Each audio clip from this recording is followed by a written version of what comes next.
that was served on the accused during the arrest. And I can read it out to the court.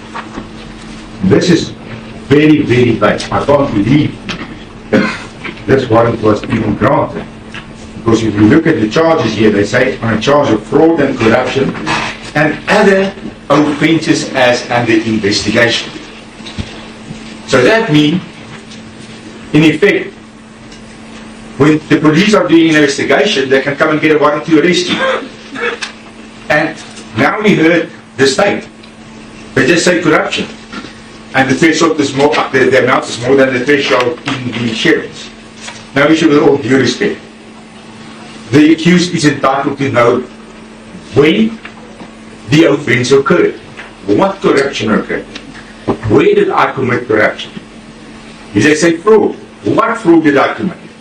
I have the right to answer to that. Not just to say, come to a court and say, now I'm there, it's corruption, and it results under Schedule 5 because the amount involved is more than the threshold.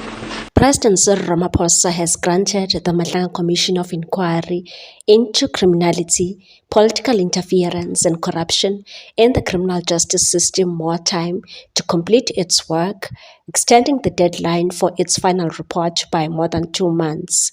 The commission, which was initially expected to submit its findings by 31 August, will now deliver its final report on 16 November.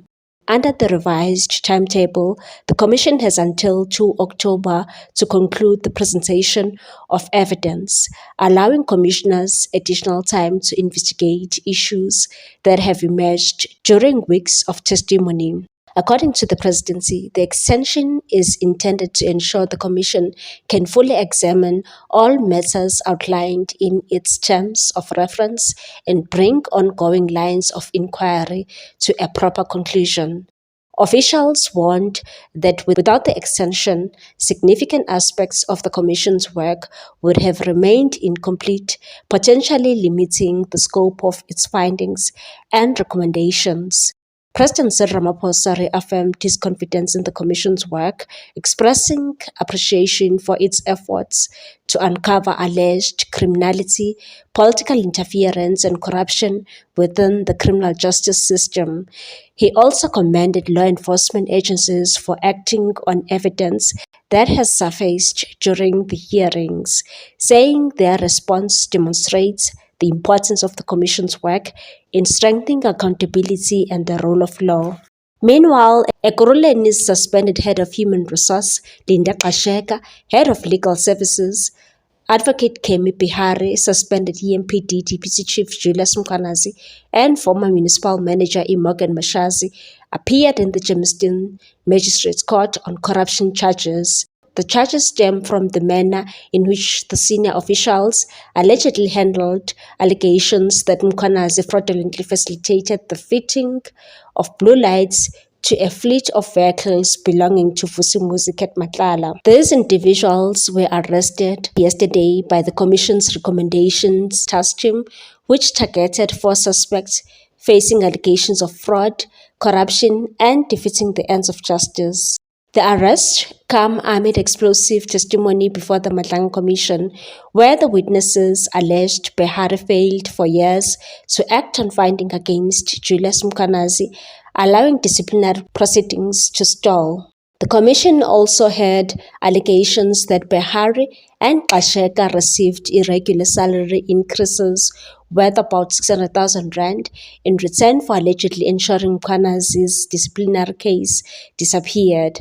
Former municipal employee relations head Xolani Nxiza testified that the disciplinary action against Mkhwanazi was unexpectedly halted in 2023. Bihari has denied all allegations, maintaining that claims that he accepted a bribe are false and without foundation. On the other hand, the Matlanga Commission of Inquiry is hearing testimony on Thursday from Dr. Albertus Goman, a World Bank anti-corruption expert, on the financial disclosure regimes that apply to senior officials within South Africa's criminal justice system. His testimony is focusing on whether the current disclosure framework is effective in detecting corruption and preventing criminal infiltration of the justice system. Schoeman is also expected to recommend reforms aimed at strengthening oversight and accountability within the criminal justice system. The Commission's spokesperson Jeremy Michaels said the Commission will today, Thursday, hear testimony from an anti-corruption and governance expert on the existing disclosure regimes applicable to senior officers within the South African criminal justice system and what reforms to these regimes are necessary to combat corrupt infiltration of the criminal justice system. The Commission is investigating allegations of criminality, political interference, and corruption within South Africa's criminal justice system. The inquiry was established following explosive allegations by KwaZulu-Natal Police Commissioner Lieutenant General Mkhwanazi, who claimed that organized criminal syndicates had infiltrated law enforcement and intelligence structures. The Commission resumed its public hearings on Thursday after spending Wednesday hearing evidence behind closed doors. On Wednesday, the Commission heard testimony from a businessman identified only as Witness M, who gave evidence entirely in camera. According to the witness, heads of state, drug syndicates, and law enforcement officials are among those said to be implicated in an alleged international drug trafficking network. Can you repeat your statement? You can't, we can't, because you are looking at your phone and you are reading something on your phone, so naturally you will miss many of the things that I say. So we're going to have to make a decision how we run this. You are either with the Commission and you are testifying before the Commission, or you'd like some time to attend to your phone. I'm which is trying going to be. get information from my phone. No, if you And need time to get information, kindly address yourself to the Commission and request the time, and the time shall be given to you.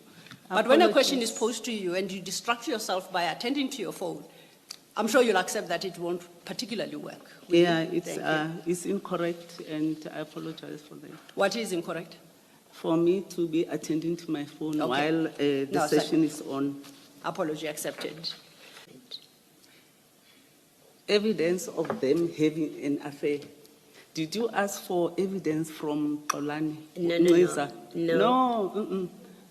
Miss Ma'am, did you ask evidence from Ngqiza when he said, I have extramural activities with Mkhwanazi?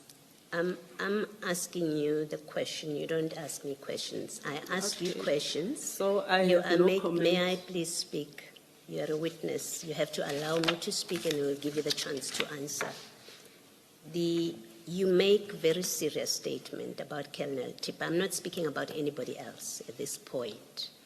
I'm speaking about Colonel Tipper. You make a very serious allegation about her. And what I'm asking of you is, if you know as a fact, can we have it in your statement if it is a fact? Because Colonel Tipper will have to deal with this. Thank you very much, ma'am. Colonel Tipper herself also, she said, I have a close relationship with Mkhwanazi.